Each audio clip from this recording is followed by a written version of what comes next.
সরকারি অফিস আদালতে ঘুষ বাণিজ্য চলে কি চলে না তা নিয়ে কোনো বিতর্কমূলক কিছু উপস্থাপন করা আমার উদ্দেশ্য না। যারা সৎ, ঘুষ খান না, তারা বর্তমানের সামান্য বেতনে পুরো পরিবার নিয়ে কতটা কষ্টকর জীবনযাপন করছেন একবার চিন্তা করেন।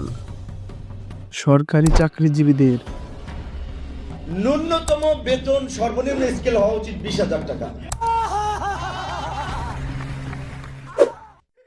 বেতন বাড়ানোর প্রসঙ্গ আসলেই জনগণ ট্রল করে বিরোধিতা করে। বেশিরভাগ লোক এটা বোঝাতে চায় সরকারি চাকরিজীবীরা ঘুষ খায়, তাদের বেতন বাড়ানোর কি দরকার।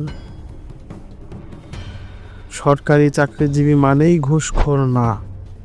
আমি বলছি না যে সরকারি চাকরি করে অথচ ঘুষ খান না, এমন কেউ নেই। অবশ্যই আছেন, কিন্তু সবাই ঘুষ খান না, এটা আপনাকে মানতেই হবে। পৃথিবীতে সব মানুষ যেমন মন্দ স্বভাবের না, এর মধ্যে ভালো মানুষ অবশ্যই আছেন, তেমনি চাকরির ক্ষেত্রেও।